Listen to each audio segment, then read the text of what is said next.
जय हिंद दोस्तों, स्वागत है आपका आपके अपने चैनल स्टडी ब्लास्टर पर। और मेरा नाम है दिनेश आर्य। उम्मीद करते हैं कि आप लोगों की पढ़ाई बहुत अच्छे से चल रही होगी। जैसा कि आप सभी ने यहाँ पर देख ही लिया होगा कि यहाँ पर रेलवे ने अपना कंप्लीट कैलेंडर जारी किया है।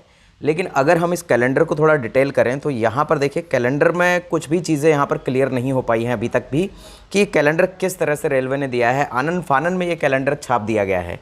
देखिए, जो छात्रों का आंदोलन चल रहा था उस चीज़ को मद्देनज़र रखते हुए छात्रों को यहाँ पर शांत करने के लिए ये जल्दबाजी में दिया गया कंप्लीट कैलेंडर है, जिसके अंदर इन्हें खुद को भी नहीं पता है कि किस तरह से इन एग्ज़ाम्स को भी कंप्लीट करवाना है, किस तरह से एग्ज़ाम प्रोसेस को कंप्लीट करवाना है। अगर आप इस पूरे कैलेंडर को देखेंगे तो यहाँ पर जो कौन सी वैकेंसी कब आएगी ये दिया गया है, लेकिन ये नहीं दिया गया है कि एग्ज़ाम कब होगा। और दूसरी बात देखिए, यहाँ पर जो आपकी वैकेंसी निकालने का जो टाइम दिया गया है उस टाइम को भी देखिए कितना लंबा पीरियड ले लिया गया है।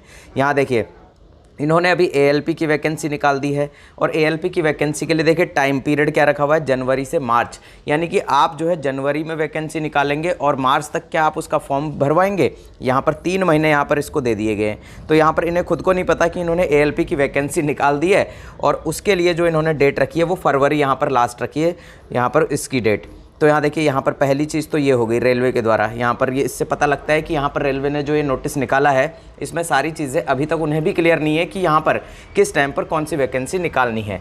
नहीं तो जिस तरह से यहाँ पर एसएससी कैलेंडर निकालता है, जैसे अगर आप एसएससी के कैलेंडर को देखेंगे तो उसमें एक्चुअल यहाँ पर आपको डेट दिया रहता है कि कब यहाँ पर वैकेंसी आएगी और यहाँ किस डेट तक फॉर्म भरा जाएगा। फिर उसके बाद एग्ज़ाम का जो महीना होता है वो भी मेंशन किया होता है। जैसे कि मान लीजिए वैकेंसी अगर यहाँ जनवरी में आ रही है तो उसमें एग्ज़ाम की जो मंथ होती है, जैसे अप्रैल में, मई में, जून में, जब भी एग्ज़ाम होना है वो महीना भी यहाँ पर उसके अंदर इंक्लूड किया हुआ होता है।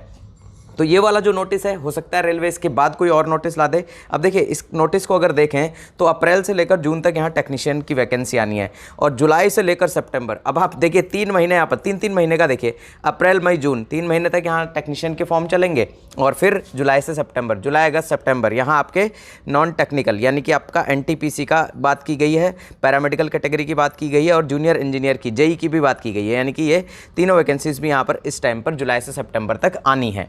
अब सबसे बड़ी जो चीज़ यहाँ पर देखिए इस नोटिस की कि ग्रुप डी की जो वैकेंसी है, यहाँ देखिए level 1 ministerial and isolated categories, इसकी भी यहाँ पर वैकेंसी इसके साथ ही आएगी। लेवल 1 का मतलब यहाँ पर ग्रुप डी है।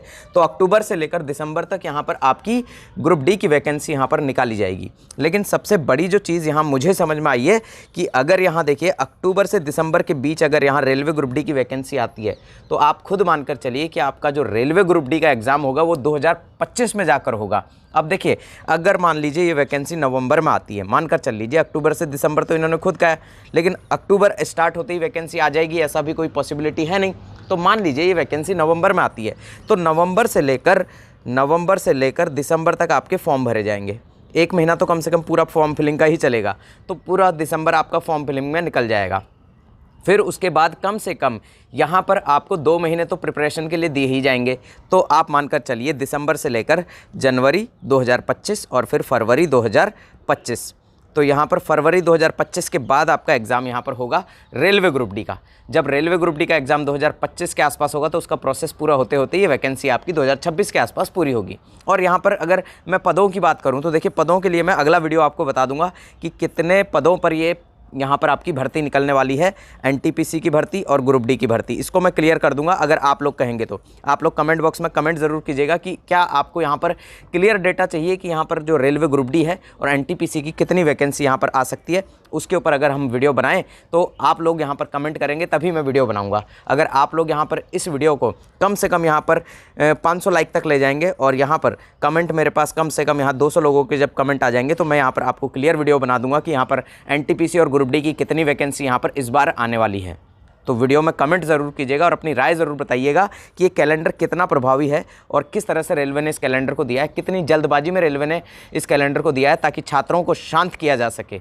बस इसी का यहाँ पर ये कैलेंडर है। बाकी इस कैलेंडर की पहले कोई चर्चा नहीं थी। ये कैलेंडर अभी पिछले 10-12 दिन के अंदर ही यहाँ पर रेलवे ने इसको जारी किया है और रेलवे ने इसको जो है आपके सामने रखा है। अभी तक कैलेंडर यहाँ पर प्री प्लान कैलेंडर नहीं है। ये कैलेंडर अभी बिल्कुल लेटेस्ट बनाया गया कैलेंडर है, इसीलिए अभी इस कैलेंडर में काफ़ी सारे चेंजेस आपको देखने को मिलेंगे। और रेलवे अगर इस तरह की चीज़ें करता है तो एक अच्छी बात है कि हर साल वैकेंसी ले, लेकिन उस वैकेंसी को अच्छे से कैलेंडर दे के ले जिस तरह से यहाँ पर एसएससी देता है। बस मेरी तो इतनी सी यहाँ पर रिक्वेस्ट है। फिर भी आप लोगों की क्या राय है कमेंट बॉक्स में कमेंट करके ज़रूर बताइएगा।